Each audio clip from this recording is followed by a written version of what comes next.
I'm extremely excited to be here, back at Aspen Ideas after too many years, to chair a session, U.S. and China edging toward the brink. Actually, the original title for this session was From Win-Win to Cold War II to World War III, ? New perspectives on the U.S.-China relationship, but somebody toned it down, probably Tina. This is an amazing panel. You're extremely fortunate to have such a lineup of expertise before you this morning. To my immediate left, your right, Keiyu Jin, who's been a professor at the London School of Economics since 2009. She has a fantastic book out, The New China Playbook, Beyond Socialism and Capitalism, which I highly recommend.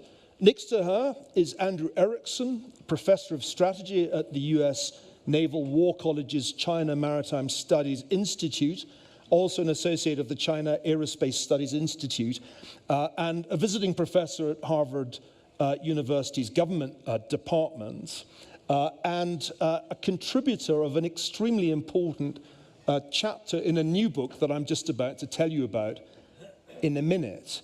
Next to him, my old friend, David Li Daokui, professor of economics and director of the Academic Center for Chinese Economic Performance and Thinking at Tsinghua University. We got to know one another there when I was a visiting professor back before the pandemic. David was also chief economist at the New Development Bank. He was, for a time, a member of the Monetary Policy Committee of the People's Bank of China, and he was the founding dean of the Schwarzman College at Tsinghua. Last but by no means least, Matt Pottinger, a colleague of mine at the Hoover Institution, a principal at Garno Global.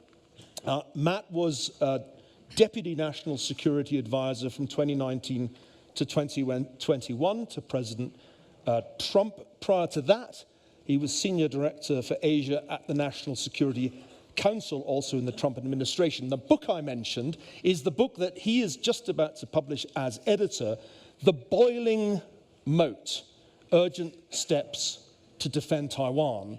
And Andrew's chapter in that book is a must-read. And I want to start with you, Andrew. When you're at Aspen, you're in paradise. And you're by definition members of the paradise elite. And it becomes a little difficult to imagine anything bad happening.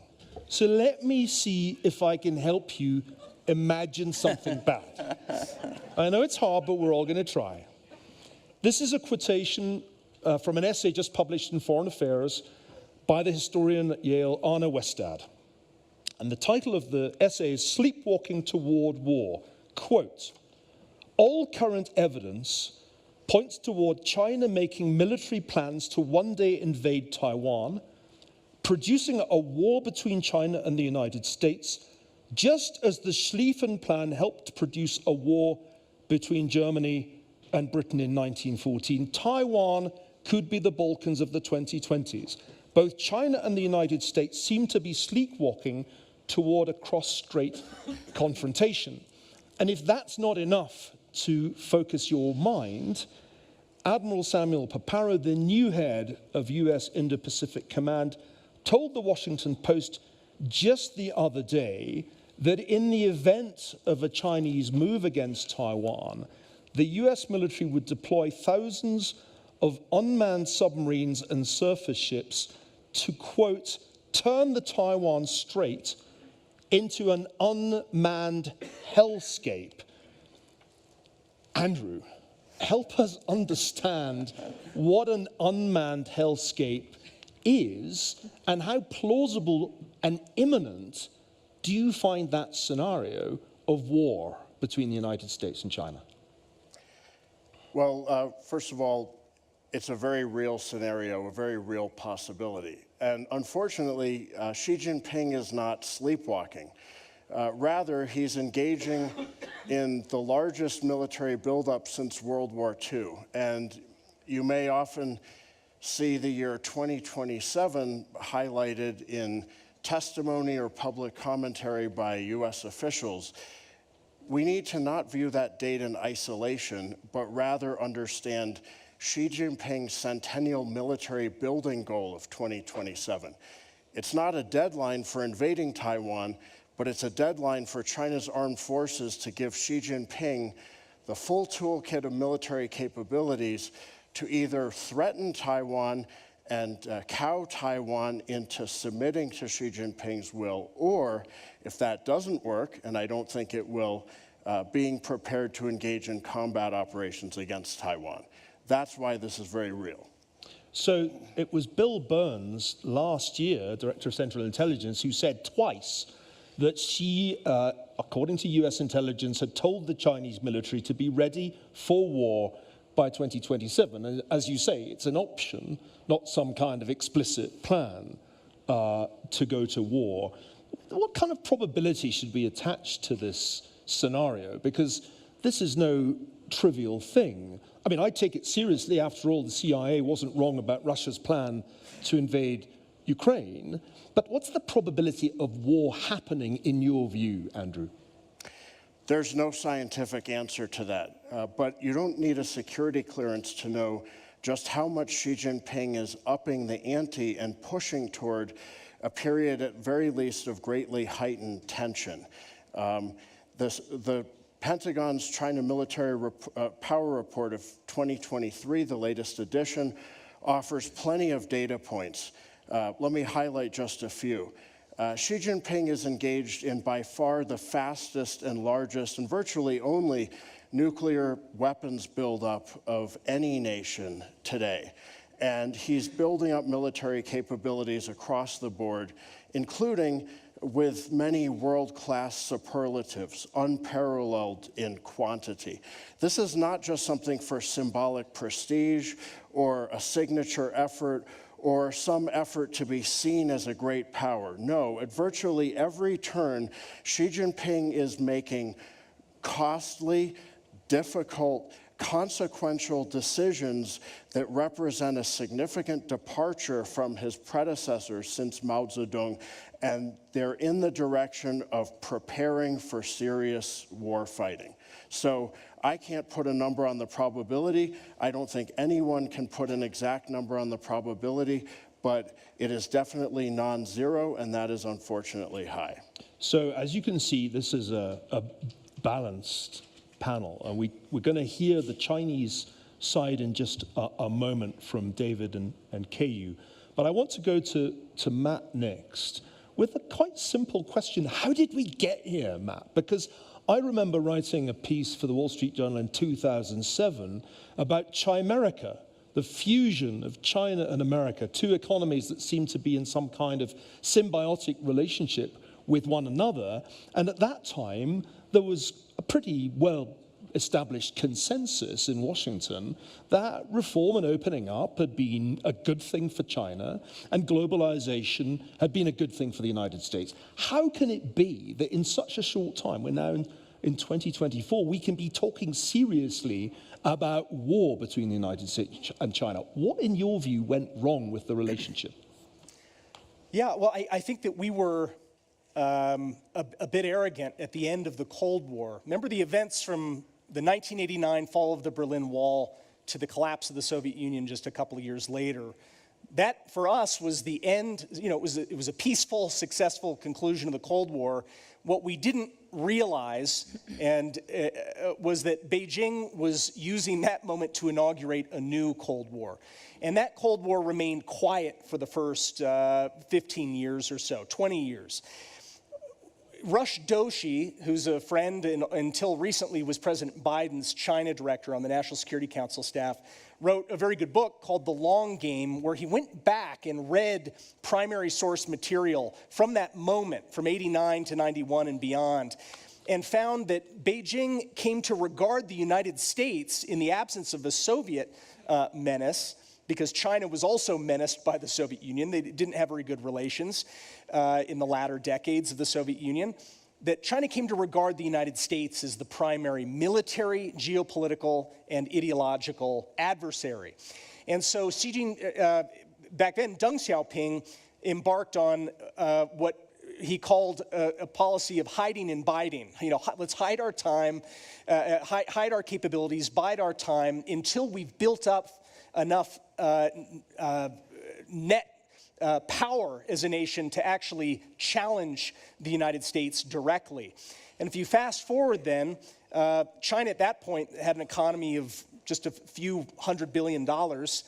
China was able, through especially its entry into the World Trade Organization, but also through very important reforms to liberalize the economy up to a point, it was able to grow its economy 20-plus fold. David will know the exact figure, but I mean, China's now, what, a $18 trillion economy. So you then fast forward to the rise of Xi Jinping. Xi Jinping comes to power in 2012. And Xi Jinping clearly believes that the moment has come where Beijing no longer needs to really hide and bide anymore. And he gives this very important secret speech that got leaked. One of the first speeches he gave as leader in late 2012, where he tells the story of the demise of the Soviet Union. And he's using it as a parable. He's talking about what lessons the Chinese Communist Party needs to derive in order to avoid the fate. And the lessons are not that China needs to accelerate reforms or become, more pluralistic, more liberal, even economically, but rather to go back to Stalin and Lenin and Mao. And the villain of his speech is Gorbachev. He describes Gorbachev as someone who basically blew it. And he even implicitly criticizes Khrushchev as being too soft-line. He says that the cardinal sin had been criticizing the legacy of Lenin and the legacy of Stalin. So that should have been our first clue that we're going to be dealing with a very different kind of leader who was going to turn back the clock on a lot of Deng Xiaoping's successful reforms and start thinking about a global vision that he wants to pursue. And here we are 12 years later talking about the possibility of a great power war and World War III. So I want to turn to you now, David, and get a Chinese perspective on this. I forgot to mention that you also have published a book very recently, China's Worldview, Demystifying. Thank you. Funny that you should have had a copy with you. And the subtitle of the book is interesting, Demystifying China to Prevent Global Conflict. So David, give us a Chinese perspective, because I imagine that your narrative of what went wrong, I mean, clearly something's gone wrong, but your narrative would be different from Matt's. In what ways would it be different? Well, to begin with, Matt and Andrew, you are China experts. You speak fluent Chinese, Mandarin. I know. You worked in China. You work as a reporter. You're famous in China, actually, for various reasons. You were held by a police department for how many hours? I forgot. Very bad experience for something. Well, I had mostly a pretty good experience in China. I lived in China for almost a decade and did learn the language, although it's gotten very rusty, I'm embarrassed to say. But I don't mean to interrupt you. But my point is that we need a deeper and very deep understanding of China. The DNA of the civilization, the DNA of the history, and the DNA of behind the political thinking of today's leaders. And Matt, I respect you a lot, but with due respect, I disagree with your analysis. I believe that the reason for the 12 years huge change from Qing America to Cold War is because misunderstanding of China, which created a very aggressive policy of the U.S., mostly under President Trump. And then that creates reaction within China, and then escalate to today's situation. Now, what is the DNA of China? First of all, communism is not actually what you believe, you understand, in the name of the Chinese Communist Party. I explain in the book, right after the collapse of the former Soviet Union, what were the leaders in China talking about?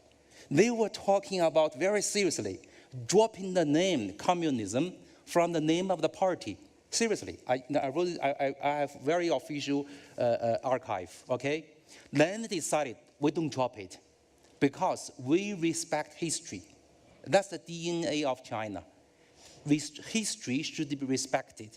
If they argue, we drop the name communism, then many people in China and their parents, their grandparents who sacrificed their life in civil war will revolt against the ruling party.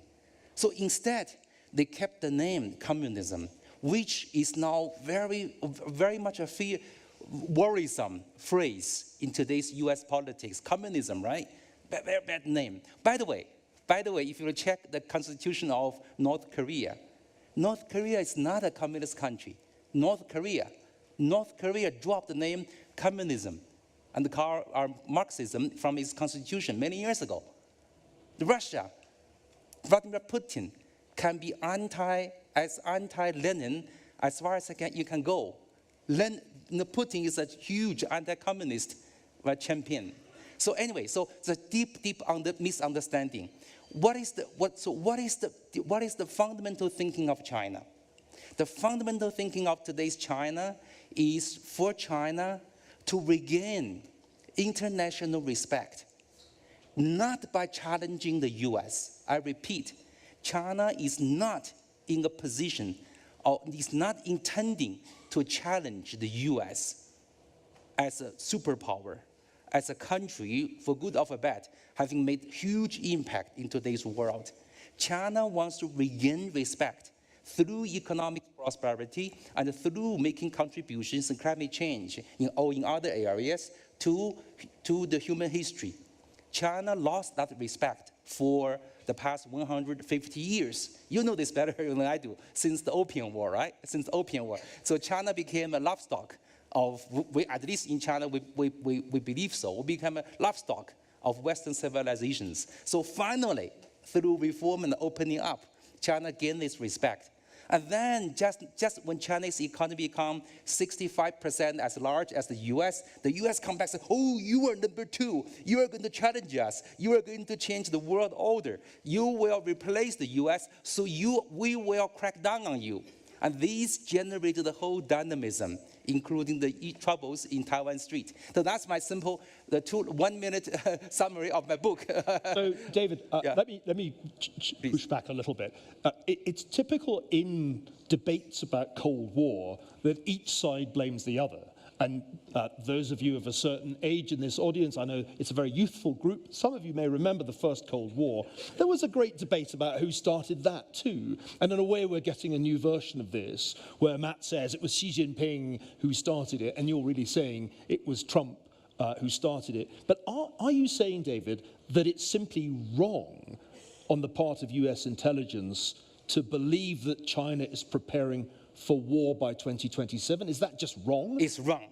Of course, I'm not connected with the Chinese intelligence and military complex. But as far as I know, the 2027 timetable for China to attack Taiwan, to take over Taiwan, is totally unfounded. 2027 is the centennial anniversary of the PLA, People's Liberation Army. Right? So the rhetoric is to have a strong and well-respected army. That's the rhetoric. It's not Taiwan, no Taiwan. By the way, we discussed this a lot, Neil, whenever we meet, okay? You have to understand the personality of Xi in comparison with Putin. They are almost the opposite to each other.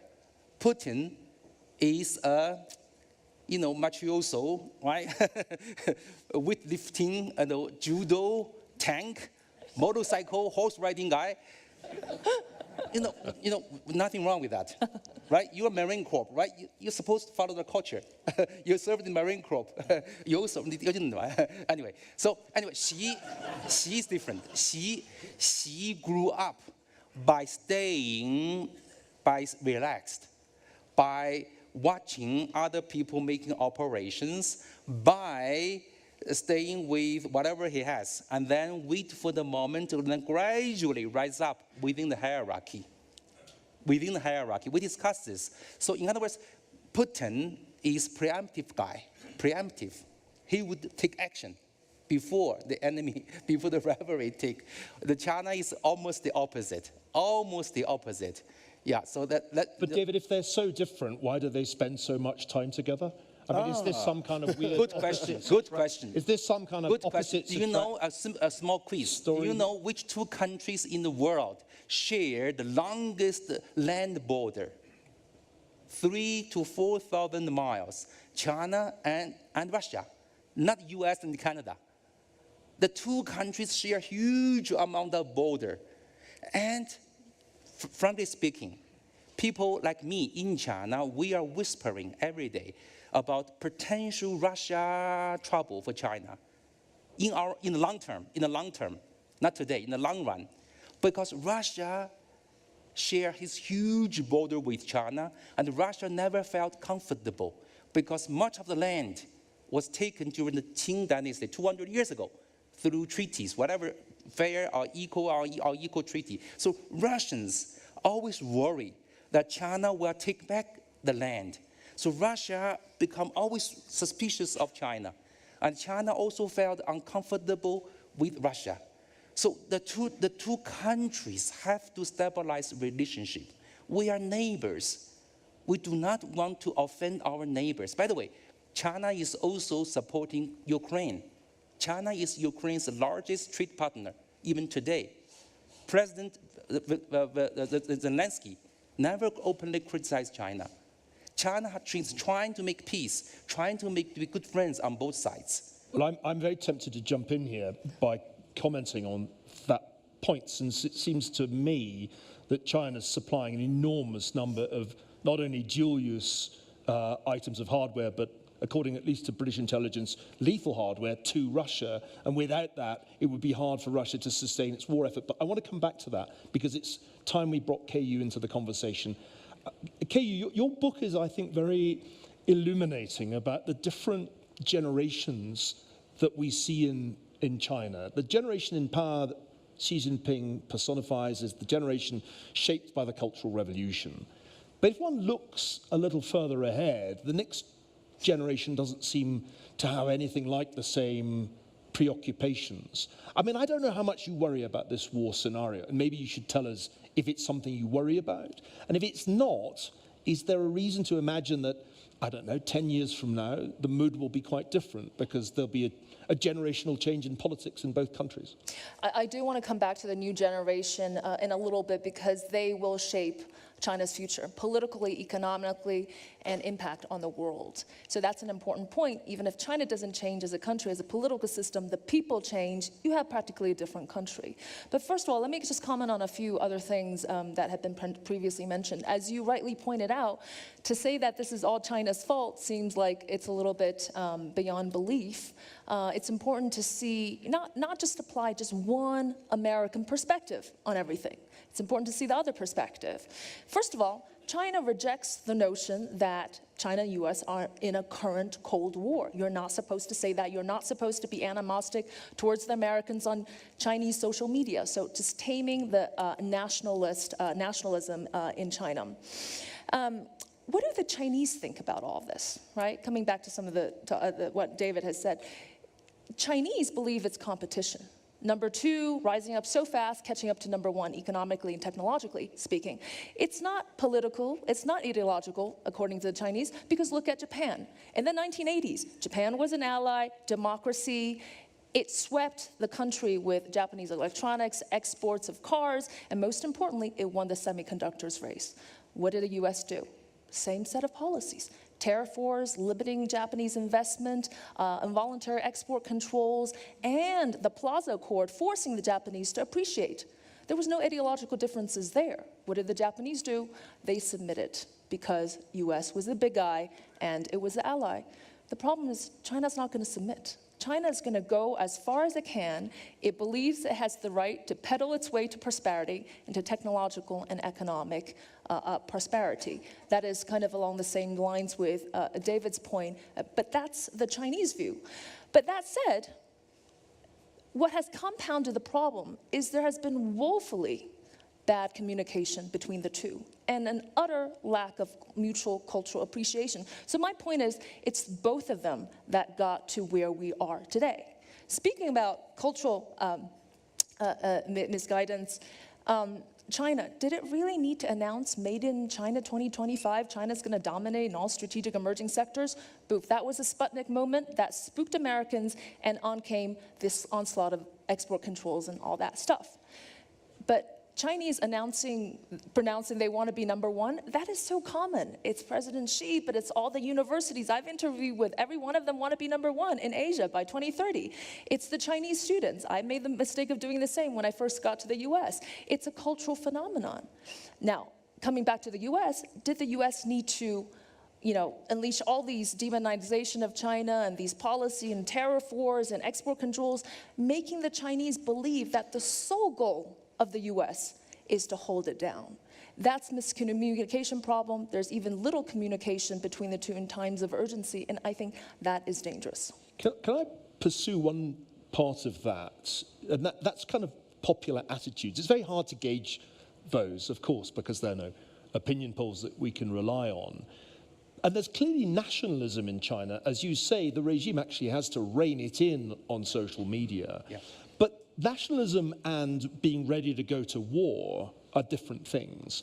And what I can't judge, and this is where the analogy with Germany pre-1914 is quite helpful, is how psychologically ready for war the Chinese people are. The German population was mentally ready for war by 1914. That was very clear. But I'm not so sure about China today. How psychologically ready for war are ordinary Chinese people if a crisis over Taiwan suddenly breaks out? I think you pointed out the right question. What concerns Chinese in their daily lives is not war and national rejuvenation because of Taiwan. It's still, are our kids going to be educated? Are we going to afford the housing, for our kids to get married and stuff like that? But coming back to the issue of Taiwan, and we talked about this 2027, I want to totally agree with David. There's no such timeline. If there's ever going to be a timeline, maybe 2049, because hear me out here. I disagree with the point of view that there has been a radical change towards Taiwan on the part of Xi. Let me tell you why. Pretty much what he has been saying has been pretty much the party guideline since. Okay, Taiwan, inalienable part of China. 1995, 2000 white papers, not rule out military force or other drastic measures in the event of independence or grave turn of events. 1995, 2000 white papers. Reunification is essential for national rejuvenation, goes back to 1997 by Jiang Zemin. Now, the more important issue is if China believes that there is a permanent loss of Taiwan, that there is no route towards unification by peaceful means or whatever means, then that's the problem. So it's condition-driven rather than timeline-driven. So this is a great opportunity to go back to you, Eric. But before I do that, just let me tell you that in half an hour, we're opening this up to the floor. And you better have good questions. So start thinking about them now, because I may cold call you if there are no good questions. In the next half hour, we're going to go from this rather formal panel that we've had so far, in which everybody has been very restrained, into something that's a lot more dynamic. I want to encourage you to disagree with one another and to not to interrupt one another, but can you gesticulate to me, Matt, when you want to disagree with anything that's said? So we're gonna speed things up. It's going to get a little bit more feisty while you're thinking up your difficult questions. Okay, Eric. KU just said Chinese policy on Taiwan hasn't really changed. There's been continuity. And she might have said, though she didn't, that actually the US has intermittently appeared to shift its policy away from strategic ambiguity towards something more like an unequivocal commitment to Taiwan. How do you see that fundamental issue? Has there been continuity in Chinese policy on this issue? Is there any discontinuity on the US side? What's your take? It's true that since roughly 1943, when the Chinese Communist Party started claiming Taiwan as a sovereign territory of a future PRC, that this has been a major Chinese Communist Party goal. Gaining control of Taiwan in some way. But one of the many ways in which Xi Jinping is very different from his predecessors is his lack of patience. His predecessors, of course, pushed these and other core Chinese Communist Party policy goals, but the difference was they were patient. They considered this something that could be addressed many years in the future. We're not seeing that patience anymore with Xi Jinping. And let's be clear about 2027. It's the centennial military building goal. No serious U.S. government source is saying that that is a deadline or a timeline for invasion. It's clearly, though, an effort on the part of China's armed forces under Xi Jinping to have a full toolbox of military capabilities ready to engage in any military scenario vis-a-vis Taiwan that Xi Jinping orders them to do. And if you look at what China's actually doing in terms of this meteoric military buildup, you can see this very clearly. And that's one of the big differences between now and, say, the mid-1990s when Bill Clinton was president. Then there was such a huge asymmetry between the US and China that the US could send a naval force to the Taiwan Strait and China simply had to back down. And your point is that soon won't be the case. Maybe it's already not the case. David, can I go to you, because I know you wanted to jump in. You've said to me that it is Xi's personal goal for Taiwan to come under the CCP, under Beijing's control, on his watch. And this is, in many ways, the kind of capstone goal of his political career. Does that not create a new pressure, to Andrew's point, that we are suddenly much closer to a moment of crisis than in previous eras? What's your view? No, actually, Xi says one line, oftentimes, again. He says that I do not care whether something some goal is achieved during my tenure, so long as it is achieved. There's a Chinese expression, I want to achieve something, okay? Maybe 1 generation, 2 generations down the road, I do not care whether it is done today. This is, you know what I mean, right? 功不在我. It's a very specific expression in Chinese. It's hard to translate. Okay, a second point I want to quickly add to Matthew, your point. It is the U.S. policy, by U.S. I mean the White House combined with the Capitol Hill, right? Which in Chinese description is slicing the sausage. You know, with a slicing sausage, right? Like Spanish sausage, you cut it, slice. You move again, you push.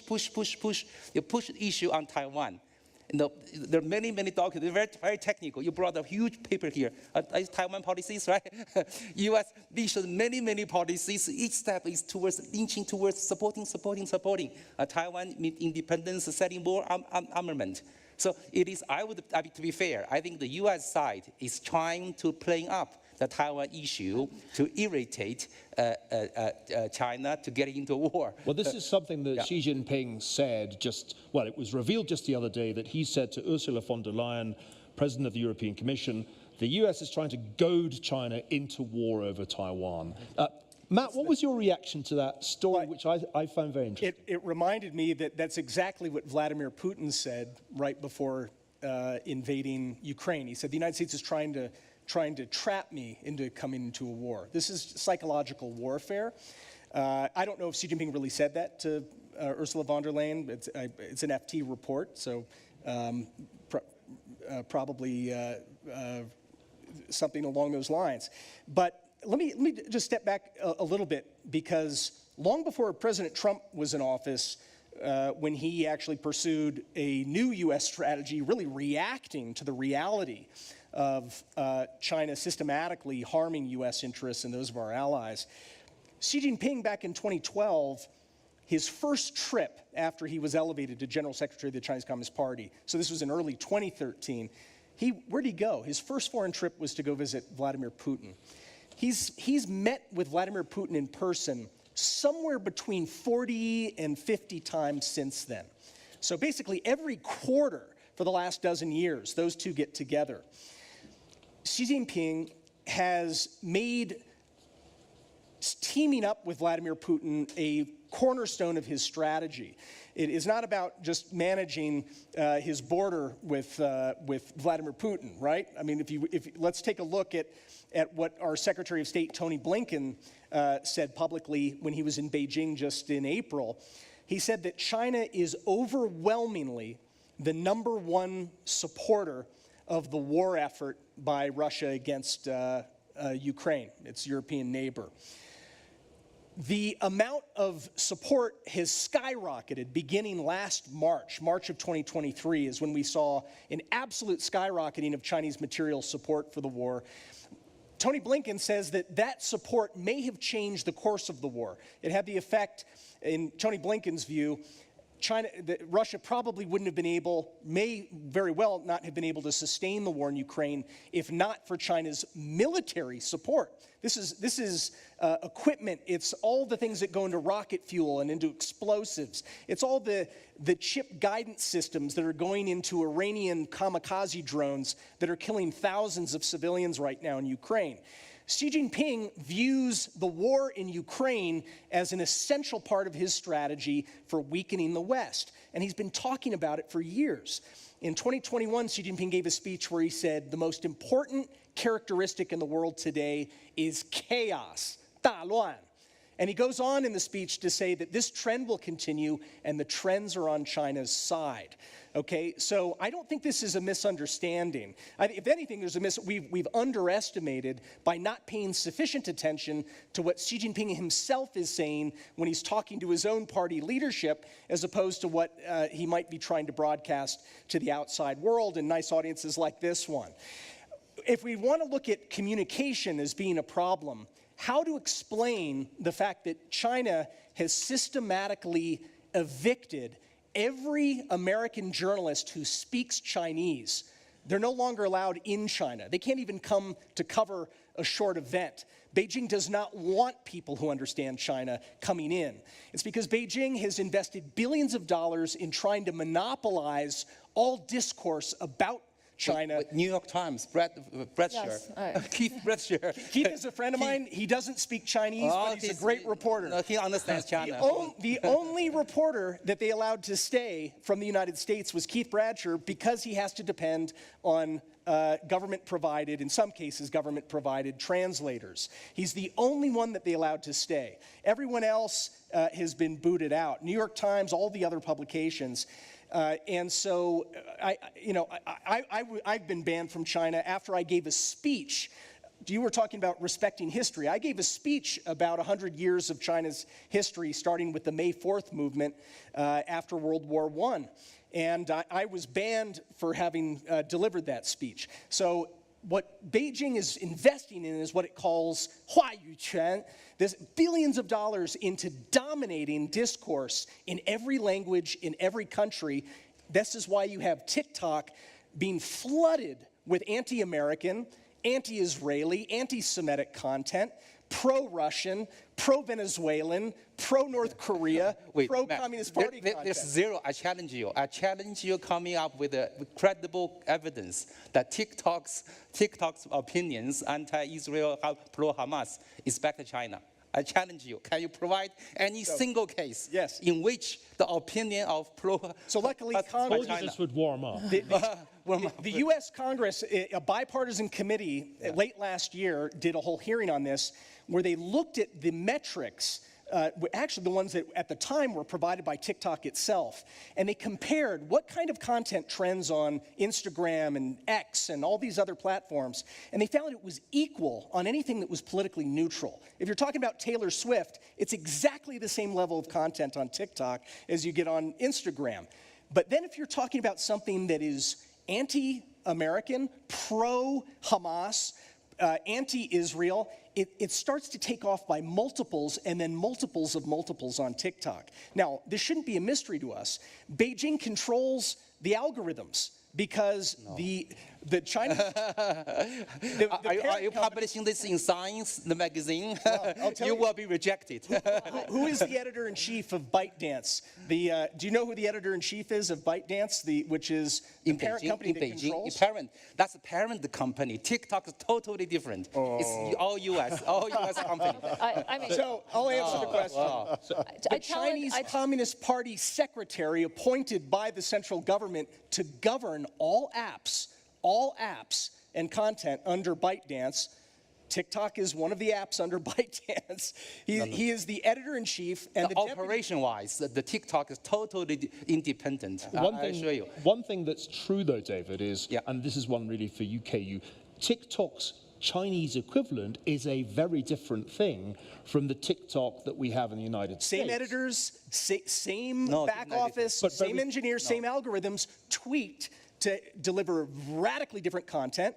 It's to build up the Communist Party's image in China, and here it's to disintegrate the fabric that ties our pluralistic democracy together. Kei, can I ask you a particular question about how the Chinese see the world? David made the very interesting point earlier that there's considerable suspicion between China and Russia, despite the no-limits partnership between Xi and Putin. This is music to the ears of American policymakers who would like nothing better than for there to be another China-Russia split as there was in the First Cold War. What's your sense of how ordinary Chinese people think about the no-limits partnership? Or do they not think about it? No, of course they think about it. I mean, history has proven you just can't trust, Soviet Union, Russia, and it's a short-term relationship. But I would say that if the U.S. had not just completely kicked away China, maybe China wouldn't have such great relations with Russia, right? They are edging towards together because it needs to balance that relationship. But I do challenge the framing that Matt has come up with, the premises, right? Because the foisting of the model, of the Chinese model onto the world or causing a Western disintegration, I'm sorry, that's way exaggerating Chinese capabilities and the scope of its ambitions. I wouldn't flatter the Chinese to think that. China just believes, and again, rightly or wrongly, China can just stand aside and look at whatever the threat it is to democracy itself. The biggest threat to the U.S. is not China, it's the U.S. itself, just like China is its own biggest threat. So that model of foisting Chinese development model or authoritarianism to the rest of the world, I just don't agree with that. You said something really interesting there, that the biggest threats to China are China itself. Say a bit more about that, because one important aspect of this debate is what is going on inside China, inside the Chinese economy, and also within China's youth, where youth unemployment has become such a sensitive issue that they don't publish statistics on it anymore. I mean, maybe we in the US are worrying too much about China's strength and underestimating its inner weaknesses. How do you see those demographic problems or debt-related problems? Is your view of the Chinese economy pessimistic over a 10-year time horizon or more optimistic? So this is precisely the point that, China's economic challenges are very real. So are they really thinking about creating extra chaos and external challenges that would cost, massive economic catastrophes when its most serious challenges are internal? Because the classic question that people ask, a typical historian's question is, isn't the most dangerous time when an authoritarian regime starts to run into economic trouble or social trouble? Isn't that when it's most likely to take strategic risk? And Hull Brands has made this argument in his recent work. So help me understand this. You're saying the opposite. Yeah, the legitimacy of the Communist Party today is still primarily pragmatic and economic. And the youth unemployment, just think about this. I mean, the youth came out to protest. Within a fortnight, China dismantled the longest, most draconian lockdown. Okay, and youth, now there's unemployment. By the way, for all the things that you've said about Xi dialing back, Xi has never said no to any opening up policies to foreign financial institutions, swap connects, bond connects. Tesla is being subsidized by the Shanghainese government, driving all around the Chinese streets. Xi has canceled visa requirements for a number of European countries. Why? Opening up more. So that global integration is still there. And for all the chaos that you've mentioned, he has also said, we will not tolerate chaos in the region. So does that mean that we should expect a rather different tone from the July 3rd plenum, which is just coming up, which has been postponed? I mean, that's going to make the news here in the US. What's the message going to be? That reform and opening up is back? A lot of it is going to be economic. Right. And coming back to your question, high debts, high youth unemployment, economic growth slowing down, 900 million people still vastly undereducated, underemployed, not reaching middle income by international standards, people not being able to afford housing for their children to procreate. These are real issues. That's what the Chinese people talk about. We don't hear about Taiwan and going to war as a way to kind of mobilize the national psyche. It's about economics. And I won't go into details, but there have been a return to pragmatism. And this is always a pendulum swing. In times of confidence, more Mao. In times of crisis, more Deng. Do you agree with that, David? I fully agree. The key word, pragmatism. Okay, I think that's the theme of the past 2 years of Chinese central government policy adjustment. Number one, dealing with the U.S. Talk to Biden, talk to President Biden, talk to Blinken, talk to Jack Sullivan. But they are very pragmatic, open, frank. And also I think in the back, they had a lot of diplomatic negotiations and concessions made. Okay? And second, on economic issues, major efforts are being put in place. I think in about 3 weeks, there will be a statement of next step of economic reform. 3 areas: housing market reform, the local government debt reform, and reforms to stimulate domestic consumption, to absorb Chinese production capacity. So, Andrew, could it be that both these things are true? In other words, that China is focused on trying to raise its growth rate, overcome the challenges that KU and David are talking about, but its military is also at least preparing for the possibility of war. Those things are not necessarily incompatible. I am much more worried about our readiness for such a conflict than I am about TikTok. Let's talk about the United States' capacity to cope if there is a Taiwan crisis. As I understand it, and you know this much better than I do, every war game, or nearly every war game, that the US has conducted, whether it's within the military, within the government, or by think tanks, has delivered a pretty negative outcome for a Taiwan crisis. The United States is not well placed to cope with a Taiwan crisis. Is that something that concerns you? And if it is, where are US weaknesses in a strictly military or naval regard? First of all, multiple things are true at once. But when we talk about top-level PRC policies, we need to be talking about Xi Jinping and the Chinese Communist Party. We shouldn't be talking about the Chinese. It's a large country of over 1.4 billion people, so many of whom don't have a voice because of draconian Chinese Communist Party censorship, especially with this extreme high-tech panopticon that's being further developed under Xi Jinping. So I know, of course, people who live in China and have contacts have many insights from personal contacts, from knowledge of the system. But let's not pretend that the Chinese people have a chance to give their full voice to things. The Chinese Communist Party works very hard to ensure that that cannot and will not be the case. Now, in terms of where things are trending, I think I agree in part with Hal Brand's and Michael Beckley's argument. China's rate of national growth is slowing down. By the 2030s, it will be in a very different situation, first and foremost because of the very rapidly aging society, thanks in part to the tragic one-child policy. And nothing's going to change that, too little, too late. The problem for international security is that over the next few years, with each passing year, the amount of new weapon systems that China's armed forces under Xi will be deploying is nothing short of staggering. It's already very significant. And this is an unclassified tabulation of those systems, not a list of US policies toward Taiwan. So how does this all stack up? Well, the unsatisfying answer is at the unclassified level, you're not going to get the full answer. And there are so many factors into this, it's extremely complicated, and hopefully we won't have to find out. I don't think that media reports about US war games or speculation about them is indicative, because if you want a war game to be useful, it should be as challenging and stressing as possible. You know, not a layup that you know you're going to make. So I don't think that is a useful indicator.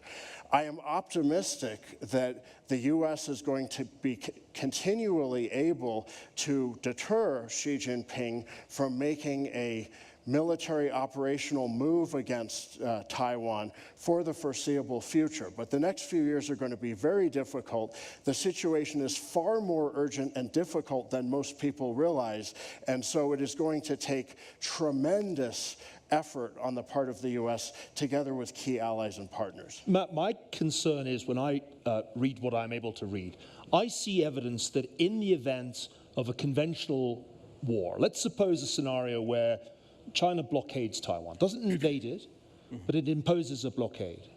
The US sends a naval expeditionary force and shots are exchanged. CSIS did a war game in which the US ran out of precision missiles, one category of precision missiles, within a week because the stocks are so depleted. Do you worry that the US is not ready for prime time and in a scenario of a confrontation would be in a much weaker position than it was, say, in the mid-1990s or even 10 years ago? Yeah. Well, I speak with senior officers in the Indo-Pacific Command. I think that they are confident that Beijing would not prevail right now in a contest with the United States, a conventional war. That doesn't negate the point that you're making, which is one that Andrew and I have been making in our book, The Boiling Moat, which is that the United States has to actually seriously, quickly reform our defense industrial base because it has atrophied over the course of the first couple decades of this century when we've been fighting counterinsurgencies, right? We didn't have much need. We needed young men and women. We didn't need elaborate stockpiles of anti-ship weapons and things of that nature. This is very much solvable, okay? We actually, even as we've wrestled in this book with some of the most dire scenarios that you started with, with this presentation today, I mean, it's really ugly scenarios that we want to avoid. In spite of that, we came out pretty optimistic that this is a war that can be deterred so long as the United States in particular, but also Japan and Taiwan. I've just come back from meeting with Taiwan's President Lai and with some Japanese leaders as well, talking about the book. If we take these steps, which are not so egregiously expensive, we can actually build up the stockpiles to show that we could stay in a prolonged war. It's important that Xi Jinping understands that we can fight not just a short war, but a long one. That's imperative if he's going to be persuaded not to do something as fateful as launching a blockade, which is an act of war, or an invasion. So deterrence has not been one of the strong points of this administration, Joe Biden's administration. They haven't really successfully deterred the Taliban. They didn't successfully deter Putin. They didn't successfully deter Iran and its proxies. Yeah. I want to ask one last question before we go to the audience, and that is, does the election make a difference? When I was in Beijing just a few weeks ago, I was surprised when Chinese officials said to me, it doesn't matter to us who wins the US election, both candidates are anti-China. Does it make a difference who wins this election for this, but not for the general future, but for the specific issue of US-China relations? Look, I think that Beijing was flummoxed by President Trump. They miscalculated and thought that they could bully him off of the tariffs that he put in place. Remember, when President Trump pursued those tariffs in 2018, it was actually fairly narrow. It was a very reasonable, reactive policy of the United States to say, for Chinese companies that have benefited from rampant theft of American intellectual property, we should be able to put a tariff on those companies that have benefited from that. So the original tariffs were only on about $35 billion worth of Chinese exports, less than 10% of what China sells us. Beijing thought that it could counter and bully President Trump into cutting some kind of a deal where we would withdraw all of those tariffs, and it didn't work. And in fact, Beijing was the one that escalated. President Trump was happy to continue escalating because we buy $5 worth of stuff from China for every dollar of goods and services that we sell to China. So I think that Beijing is going to have a tougher time with President Trump. I think Beijing has been heartened by the failure of deterrence under President Biden. I would love to see President Biden's team learn from the mistakes of Afghanistan, of the Ukraine war, of what's happened with the terrorist attacks on Israel. We've failed, as you said, to deter. We have to start doing something a little bit different from what we've been doing if we're going to restore that deterrence. KU, obviously one of the most striking things about the last few years is the continuity of policy between the Trump and Biden administrations on China. Tariffs didn't get taken away. In fact, we're now talking about more tariffs on electric vehicles under Joe Biden. The tech war actually escalated. You could argue that it was Joe Biden's restrictions on semiconductors that really hit China harder than anything that Trump did on the tech front. So there's real continuity. But do you agree with the idea that it doesn't matter who the next president is, or is there some difference that you discern? Well, I think the worry is that, if Trump were elected and there was more polarization and pushing the Chinese leader into a corner to have more aggressive diplomatic responses, that is actually a more dangerous world. But this is probably the right time to bring in the newer generation. Speaking about, Trump coming in, it's very clear in the international surveys that the younger generation was quite pro-West, thinking about the Western democratic systems, and that quickly turned in 2016. 2017. That's the time around, all these things start to happen. But if we want to learn about the Chinese people, we got to understand how the new generation think. Talking about Leninist, Marxist, these young generation are not Leninists and Marxists. They account for 85% of Chinese borrowing. They are huge spenders of luxury goods. They like to travel. They like to enjoy leisure. This is a different China. The China that you were afraid of were the Foxconn workers that were opting for 3 shifts a night just to earn that extra $2. That's not the new youth. The new youth prefers to lie flat in their parents' home and wait for a better job. They're highly educated. It's the cycle of renewal. That China is not the old model. That critique doesn't apply to them anymore. And speaking about one more thing, I think the view that I think is widely held view that Chinese people have no voice, that is also misplaced. Last year, there were 11,000 protests organized on social media over land use rights alone, not to mention the tens of thousands of others on real estate, stock market crisis, etc.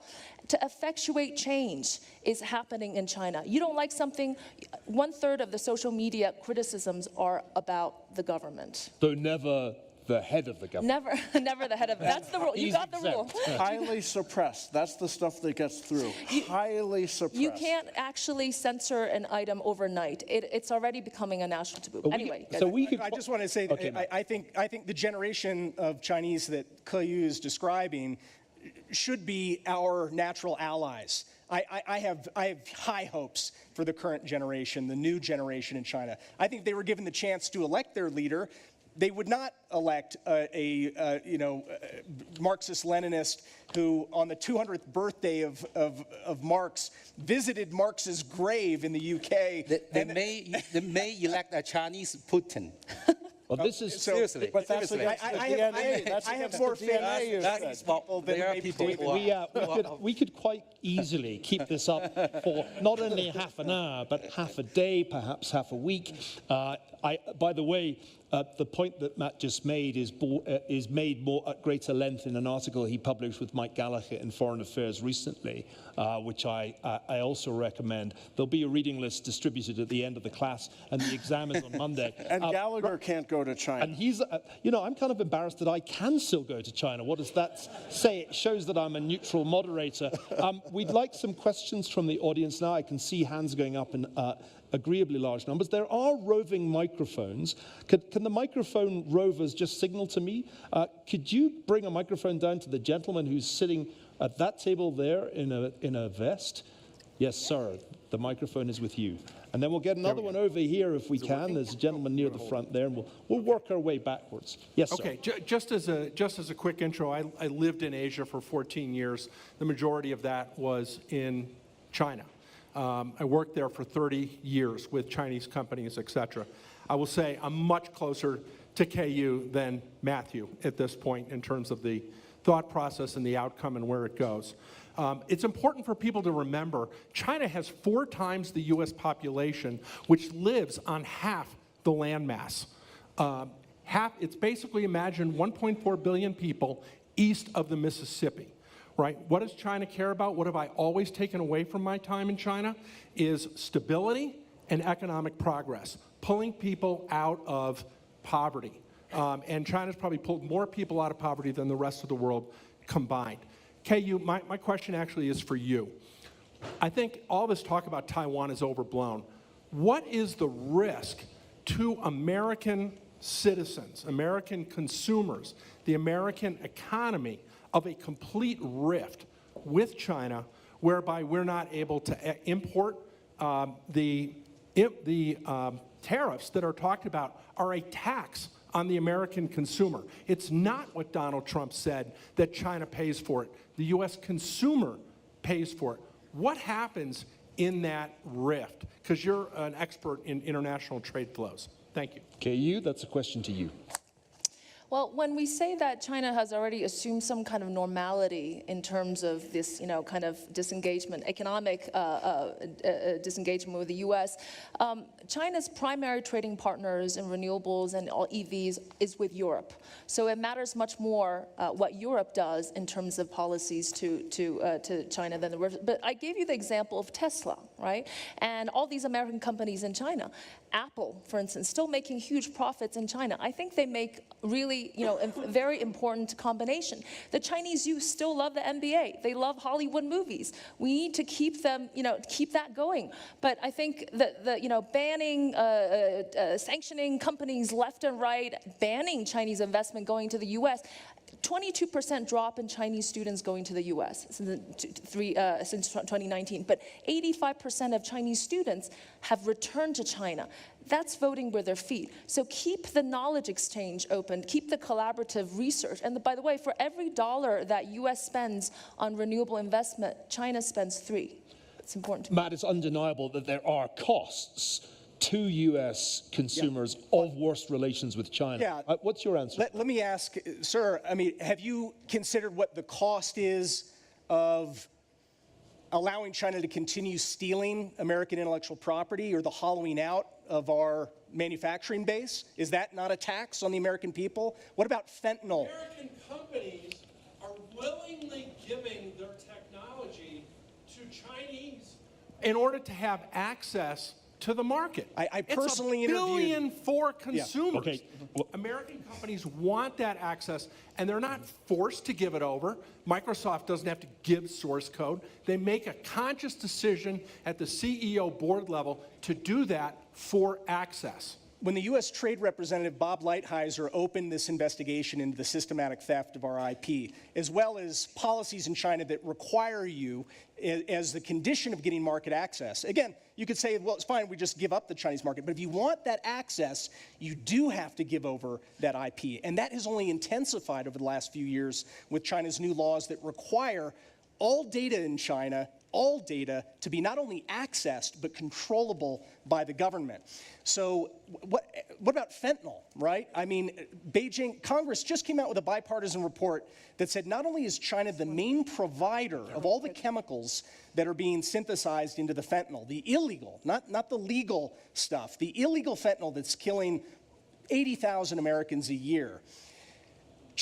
The Chinese government is also providing sustained, robust subsidies to those companies to keep providing the poison on our streets. Is that not a tax on the American people? Kay, you wanted one last word, and then we're going to go to the next Matt, the opposite is actually happening with EVs and renewables. Look at what European companies are doing. They said they want to invest and sign joint venture companies with the Chinese companies to get their technology. And what happens? They're happening everywhere, all around Europe. It's just the cycle. China has a better technology. They're going to work together, access for market. It's just flipped. So we could obviously keep this one going, but I want to get as many questions in as possible. There's a gentleman right there in the blue shirt with a hand up. The gentleman to your right. Yes, sir. And since you all have outlined that Xi and Putin are buddies, why, in your opinion, has not Xi prevailed upon Putin not to put nuclear weapons in space, which would threaten all of Xi's satellites as well as the Chinese astronauts? Andrew, do you want to take a space war question? Absolutely. It's a hugely important question. Because Putin and Xi, in addition to having a kind of strongman bromance in their chemistry, substantively have a lot of shared policy goals in opposing U.S. and Western rules and norms in the international system. Of course, in the long run, there may well be some trust issues between China and Russia. In the short run, Xi Jinping is not going to expend political capital to try to rein Putin in. He sees that type of aggressive military deployment and behavior by Russia as really being directed at the U.S., NATO, and opponents of China. They have a modus vivendi in this regard. Of course, Xi won't rein Putin in, and that's a huge problem. We have a question down the front here. I don't know if we could get a microphone to this front table. And then we're going to try and take a question from there. There's a gentleman in a nice pink polo shirt.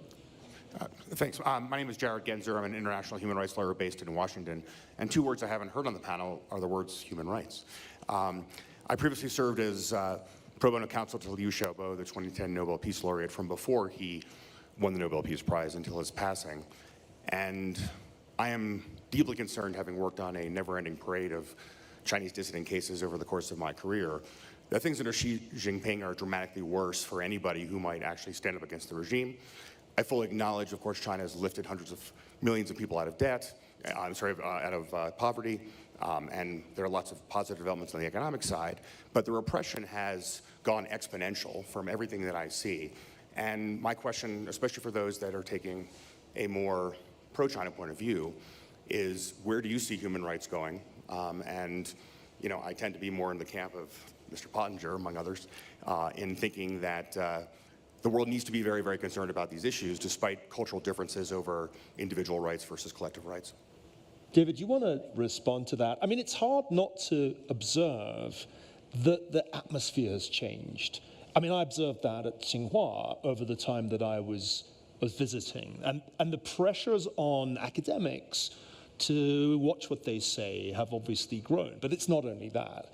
There are clearly all kinds of signs of repression from Xinjiang to what is happening now in Hong Kong. How do you respond to the charge that on a pure human rights basis, this does look like the Soviet Union in Cold War I? It's a repressive, authoritarian Marxist-Leninist regime that does not respect the human rights of its citizens. Well, let me give you two perspectives. Number one, is, on this narrow perspective, okay, there should be an international procedure, not U.S. alone, to work on this issue, okay? Seriously, okay? Because otherwise, the Chinese says, oh, it's a U.S. trick to blame us, okay? So I think in China, people, including policymakers, accept the international organization discussing, talking about these issues, rather than just U.S. going along, okay? Now, a broader picture view, okay? Let's ask ourselves, any leader in any country assuming power, usually, in most cases, there are some fundamental social reasons. Either Putin or Trump or Biden, there's some certain social movements, social sentiments pushing this leader towards leadership. Now, in the Chinese case, looking back the past 12 years or 14 years, it is the social call for China to rein in certain unpleasant aspects of the market economy, like corruption, like inequality, like pollution, you name it, like certain government officials going wild.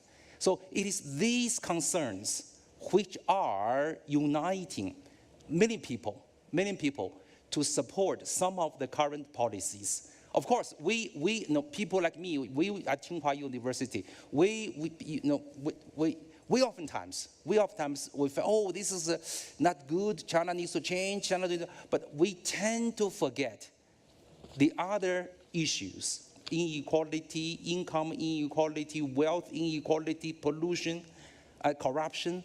So these are the sources of the legitimacy of today's central government. Andrew, you wanted to come in?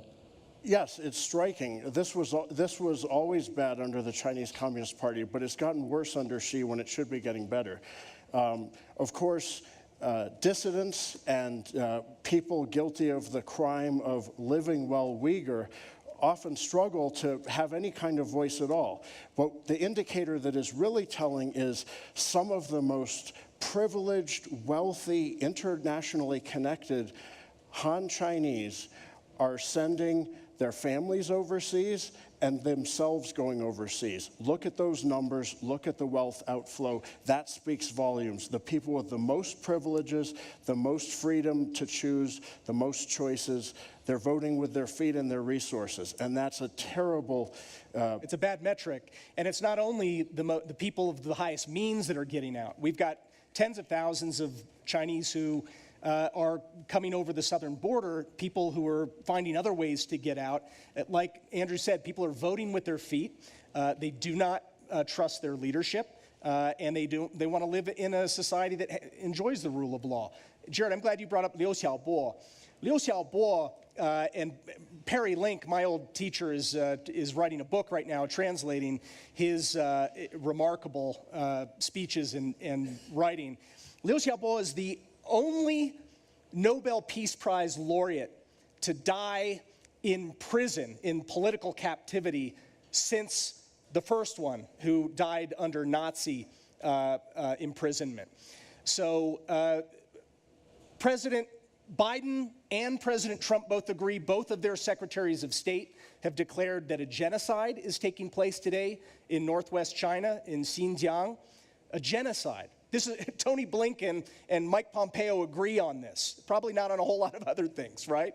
So I'm glad you brought that up. Matt, you can go to Xinjiang today. Any of you can go to Xinjiang today and take a look at yourself. We're not living well Uyghur. That's the fundamental difference right there. Stage management, if there were an Olympic sport, the Chinese Communist Party would always actually be at holding the the top. Olympic flag and the Chinese football team is a Uyghur. But anyways, let's get the statistics right. In 2000, 38% of the students who study in the U.S. returned to China. Only 38%. Last year, it was 85% by the time of last year.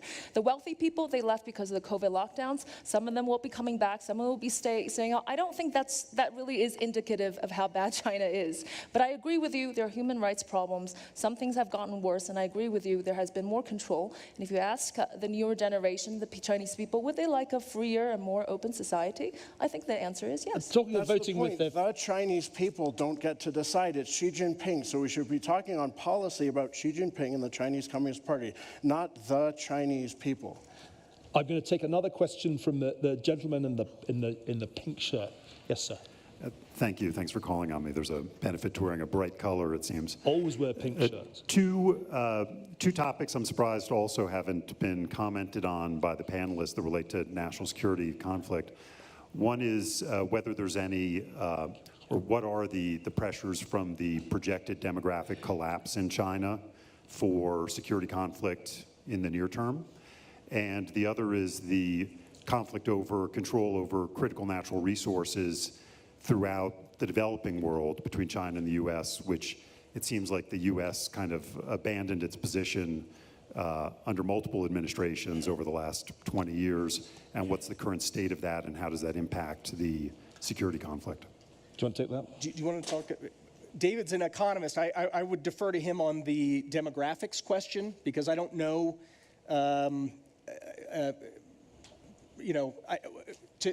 To guess on what that would mean for Beijing's national security policy, I don't know. It's clear that there's a problem. Very quickly, a few simple facts. Number one, the so-called one-child policy, okay? That policy actually did not generate only one child per on average, actually 1.8. In reality, it's not implemented to the letter, okay? So 1.8, still that one-child family planning policy saved China, whatever, okay, reduced population by 300 million. It's a fact. It's a fact. It's a painful process. So it is a whole population of Europe is not there in China. Okay, it's a simple fact. You can discuss implications, carbon climate control, carbon emissions, so on and so forth. That's number one fact. Number two fact is that despite the population decline, people live longer. People live longer. The public health is increasing by roughly about 80 days a year. The life expectancy, okay? And also education level goes up. Now, 60% of young kids go to colleges. The number maybe say maybe too high. So the implication is that for labor supply issue, supply of labor is not there. It's not a concern because quality of labor and the active population actually is still increasing between now and 2050. However, there's an issue of demand. So older people desire different things from young people. So the structure of the economy will change. But in terms of labor supply, in terms of productivity, in terms of growth rate, these things, the consequences are not there, okay? Natural resources, it is Chinese companies, including a lot of private companies, which are going to Africa to secure a lot of resources. This is a fact. This is a fact. It is not a government policy. It's not. I talk to them a lot. And these entrepreneurs are oftentimes very risk-taking, very much reckless, okay, in my view, okay? I often advise them, don't go there, oh, there are lots of political problems in Africa, okay, be careful. But they have this kind of, who knows, where they're from, very adventurous, very adventurous. This is a fact, so I provide facts for you to think about. Okay, you've written on this question of demographics, and I don't think you disagree with what David just said. Demographics is not China's main or first order problem. And by the way, just looking at this country, you don't need to have an aging problem to have huge fiscal deficit issues, right? I think the one-child policy, for all the bad things that are associated with it, one thing we have not talked about is this massive rise in the power of women.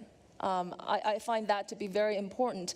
40% of people born in the 1990s that are business leaders are women. And beyond demographic, it's more the education and skill mismatch that is at the heart of Chinese unemployment youth. 100 million highly educated college graduates, where are they going to work? There are 25 million jobs in manufacturing, but they don't want to go there. The mismatch is more important than the aging problem. So I'm glad you mentioned women, because I want to make sure we get some questions from women in the audience. There's a lady down here who is being very patient, and there's a lady in a blue dress right in the back corner who was supposed to get the mic, but because of my signaling, it went to a gentleman in a blue shirt. What we're going to do to mix it up is we're going to have 3 questions in a row. First the gentleman in the blue shirt, then the lady in the blue dress, and then the lady right at the front, and then we'll go back. And there's we'll do 4. How about that? We'll do 4, and we'll get the lady in the front here. So you're first, sir, and then it's the lady's turn. Thank you very much for your expertise and wisdom for the panel. I'm just a layperson, a physician, so I'm learning a lot from this. What would happen hypothetically if China were to annex Taiwan, take it over? How damaging would that be to the West from a political and economic standpoint? Okay, great. That's question 1. What would actually be the consequences of the annexation? And can we get a microphone to the lady in the blue dress at the back? And then we'll go to the front for 2 questions. Yes, Thank you. please, Thank you for a stimulating discussion. So some of the discourse seems to go down to the point of lack of understanding or maybe patience with each other's point of view. So in terms of mutual understanding, public diplomacy has, and specifically cultural and professional exchanges, have proven to bear real tangible results. If you look at a lot of the leaders worldwide, you'll notice that at some point they have been to the United States on programs funded through the U.S. State Department or some other funders, often actually early in their career. So that really shapes up their policy decisions and business decisions and whatnot. So the question is, what role do you envision for public diplomacy in balancing some of the discontentious relationships between China and the United States? Thank you for that question, the role of public or cultural diplomacy. Question 3, yes, please. My question is about censorship. You had a director, Chloe Zhao, who wrote a film, No Man's Land, and won a Golden Globe and Oscar. And she mentioned growing up in China was a place of lies, and then was completely censored. How do you feel about that? Question 3, censorship, Chloe Zhao's experience. And for the 4th question, yes, please, madam. Hi, I'm Doran Pinnell, Duke University. My grandfather actually worked for AID and was based in Taiwan for decades. Last year at the security forum here, the number 2 Aspen Security Forum, somebody from China said on the last day, Taiwan belongs to us, and we're going to take it back. My question is, how and when or where? What do you all think? Fantastic. Well, we've got 4 questions, 2 specifically on Taiwan. So we'll start with those, and then we'll go to cultural diplomacy and censorship. And I don't want everybody to answer every question because we don't have time. We're down to 10 minutes, folks. So I'm going to have to break this up a bit. What are the consequences? I'm going to throw this at you, Andrew.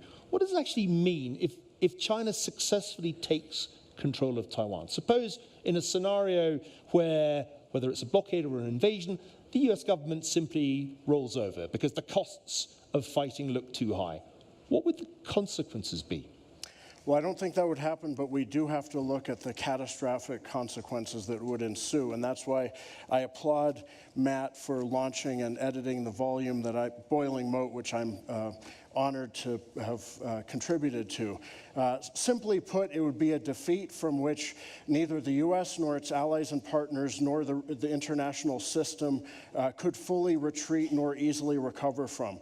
And the single biggest thing you need to think about is that Taiwan is the OPEC++ of advanced semiconductors, the backbone of nearly every strategic industry today, and literally the lifeblood of the big data world in which we live. That is a critical stake. There are other important ones detailed in the book that include credibility of U.S. alliances, the significant chance that those would lose their credibility. The U.S. would lose its ability to stabilize the international system in the way that it has. Japan and South Korea could quite possibly pursue nuclear weapons. It goes far beyond the extinguishment of a vibrant democracy of nearly 24 million people. But I think that democracy in itself is important, and it shows that it's the one democracy in the world in which a significant number of the founders are people of Chinese heritage, among other diverse cultures and ethnicities in Taiwan. Tremendous amount at stake. It would be catastrophic. Now, Taiwan belongs to us. Does that mean TSMC would belong to China? Reminder, 92% of the most sophisticated semiconductors, all of those designed by NVIDIA, your currently favorite company, are manufactured by TSMC in Taiwan. Tell us a bit more about what the implications would be for the world economy if Taiwan came under the control of Beijing. Yeah, I mean, it would be potentially a Great Depression immediately following a conflict. Even a blockade of Taiwan that doesn't destroy the infrastructure could be incredibly damaging, because all those semiconductors that come out of Taiwan, they need electricity to make them. It's a huge amount of electricity. Taiwan does not produce much of its own energy. It has to import it. Every day there are ships coming in with LNG and coal to power that. So if there's even a blockade, you could see the potential for TSMC to go dark, or to be throttled back in ways that would be hard for it to throttle back up. It's really a black magic that making these really high-end semiconductors, and TSMC is unquestionably the best company in the world at doing this, but it's a little bit like a human brain. If you cut off the oxygen, letting go doesn't mean that the brain comes back to full function. There are all kinds of inputs that go into the TSMC plant.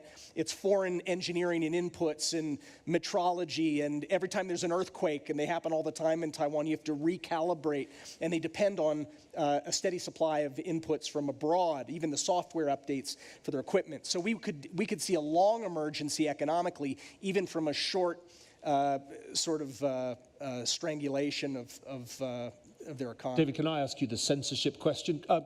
Has your book that you were showing us earlier been published in the People's Republic of China? Can I get it there? No, it's published in the U.S. by W.W. Norton, not in China. Why is that censorship? Yeah, okay. I'll explain to you. Okay, if this book were translated word for word into Chinese, I will be in certain kind of trouble. Why? Because the way I explain how Chinese politics work is different from, in terms of language, from the official approach.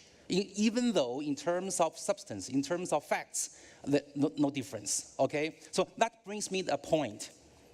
Let me claim, in all societies, including the US, there are code of speech. Nowadays, you know this very well. Presidents of universities being fired, right? You know, this is a big issue. You establish your university partly trying to resolve this issue. Every society has this problem.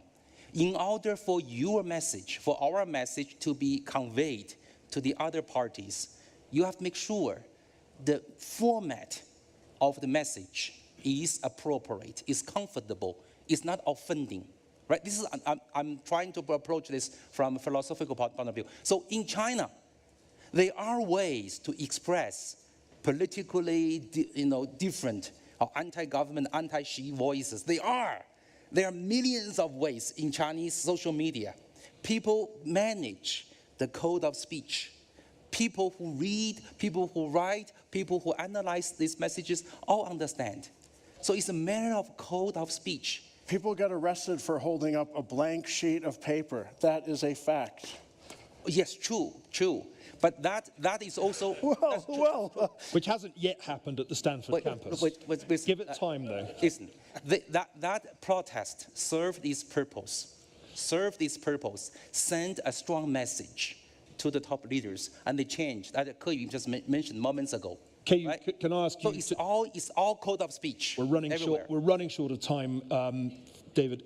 Ke, any thoughts on public diplomacy? In a way, you've been a kind of ambassador for China since I've known you. I mean, could we do more? I mean, you began by talking about mutual misunderstanding. Could we do more in the sense that the lady asked about public diplomacy? Well, first of all, we need to talk more. We need to mingle more, not twice a year, probably twice a month. And I still believe that the channels have to be open for information exchange and flows. Look, the younger generation, thanks to the Western influence and the culture and the movies, they do have a different view of the world. It is very difficult to force down the old ideology on them. And 400,000 of them came to the U.S. every year to study. Don't tell me that has no impact, right? But when you cancel visas, when they're forced to line up borders on Mexico to come in, that becomes a problem. Many of them are now going to the UK, to Australia. The parents don't feel like they're safe. And the research, science collaborations, medicine collaborations, I mean, renewables, global collaboration, that has to keep going, right? So we are down to the last 2 minutes, and there really isn't time for any more questions from the floor. Apologies. I want to ask each of the panelists one simple question with the remaining time we have. One recommendation that you would make to the president of your country, I would say the next president in the case of our American panelists, but give one recommendation. David, perhaps you could go first. If you had one recommendation to President Xi to improve U.S.-China relations, what would it be? My recommendation is to be patient with the U.S., fully understand the American concerns, okay? Be patient, be frank, be pragmatic with American counterparts, and push as fast, as quickly, as fast, as extensively as possible, social and people-to-people exchange, and also to push for domestic economic social reforms. Matt, one recommendation, whether it's President Trump or President Biden, one recommendation. Yeah, to remember that the Chinese people are our allies, even though the Chinese Communist Party is certainly not. I would also remind a president that Xi Jinping is not playing for a stalemate. He's playing to win, and so should we. KU, one recommendation to Xi Jinping. Start with small victories that can go far, and fentanyl collaboration was one of these examples. And finally, you get the last word. Andrew, if you've got one recommendation to the next president, whoever it is, what would it be? Do whatever it takes to hold the line on deterrence through the 2020s, and your successors should engage in catch-up cooperation that will then be possible in the 2030s. Ladies and gentlemen, you've had the privilege of listening to 4 experts. A big round of applause to them. Thank you all.